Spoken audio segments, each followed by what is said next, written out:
सभी प्यारे छात्रों का एक बार फिर से स्वागत है और अध्याय 3 में आगे बढ़ते हुए आज हम करेंगे प्रश्नावली 3.2 का प्रश्न क्रमांक 1 का ये चौथा सवाल। इसको भी हमें प्रतिस्थापन विधि से हल करना है, तो कॉपी पेन लेकर बैठ जाइएगा। आइए शुरुआत करते हैं। तो सबसे पहले जो हमें दिया गया है इसको हम लिखेंगे। तो यहाँ पे हम लिखेंगे दिए गए समीकरण युग्म। तो इस तरीके से हमने लिखा दिए गए समीकरण युग्म।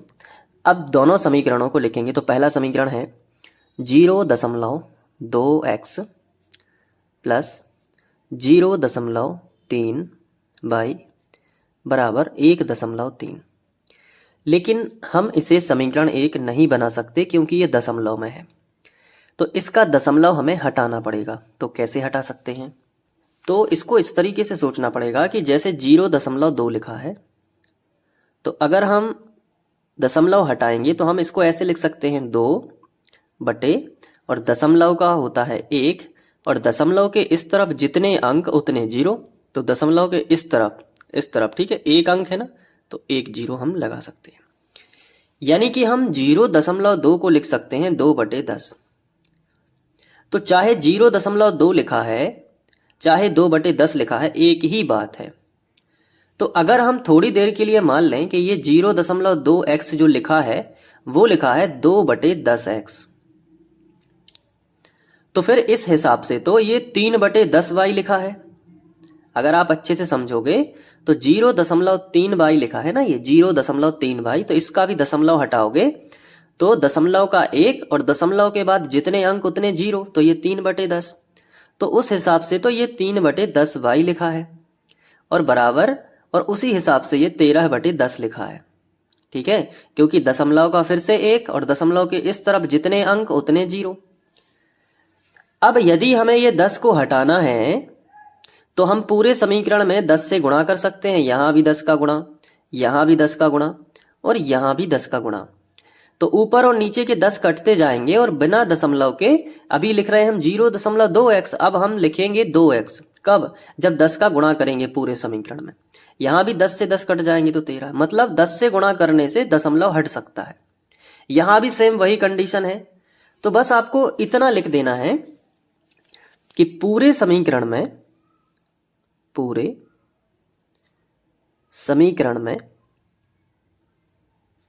कितने से गुणा करना है? 10 से गुणा करने पर। पूरे समीकरण में 10 से गुणा करने पर। इतना लिखने के बाद आपको ना गुणा करना है ना कुछ दिखाना है, सीधा लिखो 2x बिना दशमलव के प्लस 3y बिना दशमलव के बराबर 13 बिना दशमलव के। ये हो गया 10 से गुणा, और इसे आप बना दोगे सीधा समीकरण 1। ज्यादा लंबा खींचने की जरूरत नहीं है। अब तथा लिखोगे बीच में, क्योंकि दूसरा समीकरण भी तो दिया गया है। तथा दूसरा समीकरण क्या है?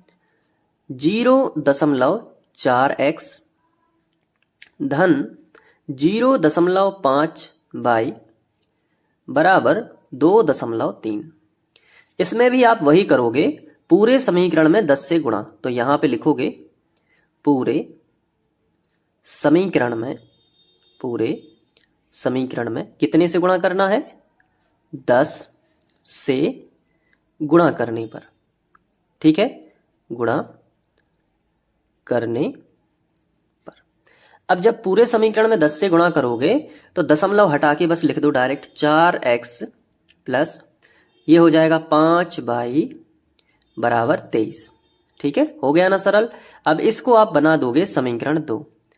अब करना है हमें प्रतिस्थापन विधि से हल। तो हेडिंग डालेंगे प्रतिस्थापन विधि से। अब प्रतिस्थापन विधि क्या कहती है, पहले हम दोनों समीकरणों को लिख सकते हैं। पहला समीकरण है 2x धन 3y बराबर 13, ये अपना पहला समीकरण है।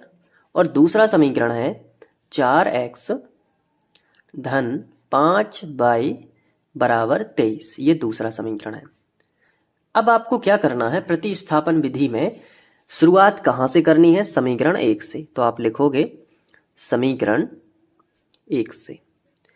अब समीकरण 1 जो दिया गया है वो पूरा लिख लेंगे।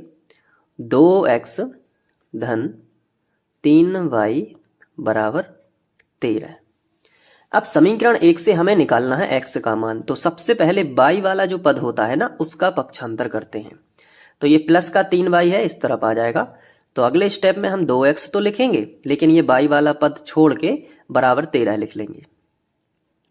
अब ये जो y वाला पद है इसका चिन्ह बदल के यहाँ लिख लेंगे, मतलब ये इस तरफ आ गया 13 के इस तरफ, तो माइनस का 3y हो जाएगा। इसके बाद ये जो x के साथ में 2 है ये गुणा में है, तो गुणा वाली संख्या कहाँ आ जाएगी, बटे में। तो x बराबर कितना हो जाएगा, 13 माइनस 3y, और बटे कितना आ जाएगा, 2 आ जाएगा। और इसे हम बना देंगे समीकरण नंबर 3। ठीक है। अब देखो जो समीकरण 3 होता है ना, इसमें x का पूरा मान होता है, और x का मान ये पूरा समीकरण 2 में रख सकते हैं।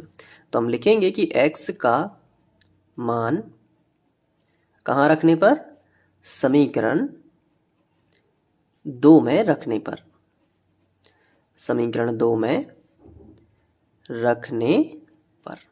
चलिए समीकरण 2 में रख देते हैं। ये है समीकरण 2। पहले क्या लिखा है, 4, तो हमने यहाँ पे लिखा 4, लेकिन उसके बाद क्या लिखा है, x। तो x का तो मान ये है ना पूरा, तो कोष्टक बना लो पहले तो, और x की जगह पे पूरा मान रख दो, 13 माइनस 3y, और बटे कितना है, 2। कोष्टक बंद कर दो। x की जगह पे जैसे ही मान रखा पूरा समीकरण ज्यों का त्यों, यानी कि प्लस 5y बराबर 23। तो यहाँ पे लिख दो कि प्लस 5y, और बराबर कितना हो जाएगा, 23 हो जाएगा। अब देखो यहां से 2 और 2 दूनी 4 कट गया, ऊपर नीचे की संख्या कट जाती है, तो अब क्या बचा, 2। तो यहाँ पे लिख लिया 2। कोष्टक में लिखा 13 माइनस 3y, तो यहाँ पे लिख लिया 13 माइनस 3y, और प्लस में कितना लिख लिया, 5y, और बराबर में कितना है, 23। अब देखो ये जो 2 है इसका गुणा इसमें भी होगा और इसका गुणा इसमें भी होगा, क्योंकि यहां तक कोष्टक लगा है। तो 13 दूनी 26, माइनस लगा है तो माइनस लगा देंगे, और 2 तिया 6y, और प्लस में कितना है, तो प्लस में है 5y, और बराबर में कितना है, तो बराबर में है 23। अब संख्या संख्या एक तरफ और बाई बाई एक तरफ, तो ये संख्या अब हम अगले स्टेप में नहीं लिखेंगे, बल्कि हम बाई को लिखेंगे पहले। तो 6y प्लस 5y, ये बाई बाई हमने एक तरफ कर लिया, और बराबर 23 तो पहले से लिखा है, लेकिन ये जो संख्या थी प्लस का 26, इसका पक्षांतर इस तरफ कर लिया, तो माइनस का 26 हो गया। अब देखो माइनस का 6y है और प्लस का 5y है, तो 6 में से 5 घटेंगे तो एक बाई आ जाएगा, और वो भी माइनस का रहेगा क्योंकि बड़ी संख्या माइनस की थी। फिर बराबर लगाएंगे, और 26 में से 23 को घटाओ तो 3 बचेगा, लेकिन बड़ी संख्या का चिन्ह लगेगा। बड़ी संख्या थी 26, तो 26 का चिन्ह हो जाएगा माइनस। माइनस से माइनस दोनों तरफ से कट जाते हैं, तो बाई का जो मान आएगा वो कितना आ जाएगा, 3 आ जाएगा। अब जो बाई का मान आता है वो हम कहाँ रखते हैं, समीकरण 3 में।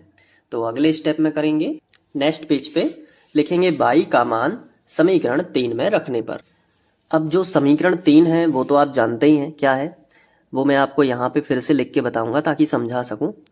समीकरण 3 ये था, 3y बटे 2, ये था ना समीकरण 3। अब इसमें हमें बाई का मान रखना है, तो बाई का मान कितना है, 3 है। बाई बराबर कितना निकला है, 3 है, यहाँ रख दो।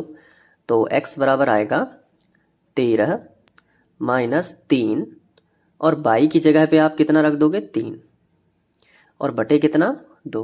यानी ये जो समीकरण 3 में रखने पर के बाद आप सीधा ये स्टेप लिखोगे, ये बीच का समझाने के लिए लिख दिया था। आगे देखो कि x बराबर आएगा 13 माइनस 3 त्रिका 9, और बटे कितना आ जाएगा, तो बटे 2 आ जाएगा। तो x बराबर कितना आ जाएगा, 13 में से 9 घटा दो, तो 9 4 13, यानी कि 4 बचेंगे, और बटे कितने, 2, 2 दूनी 4। तो जो x का मान आएगा वो कितना आ जाएगा, 2 आ जाएगा। ठीक है, तो बाई का मान 3, तो x का मान 2, तो लिखेंगे अतः x बराबर 2 कॉमा बाई बराबर 3 समीकरण युग्म के हल है, समीकरण युग्म के हल है। ठीक है, प्रतिस्थापन विधि बन जाएगी। अब अच्छे से नोट कर लो और अपनी कॉपी में उतार लो। जो भी फेयर रजिस्टर आपने बनाया है उसमें आप सिस्टमैटिक तरीके से लिख सकते हो, वीडियो को पॉज कर करके। इसके बाद यहाँ पे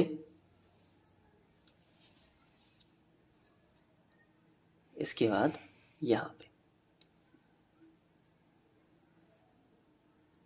फिर यहाँ पे, यहाँ पे, फिर ये। आगे के वीडियोस देखने के लिए आप प्लेलिस्ट ज़रूर चेक करें जो आपको यहाँ पे दिख रही है या फिर आपको डिस्क्रिप्शन में दी गई है। तो आप क्रम अनुसार कंप्लीट कर पाएंगे मैथ और अपनी पढ़ाई को और अच्छा बना पाओगे।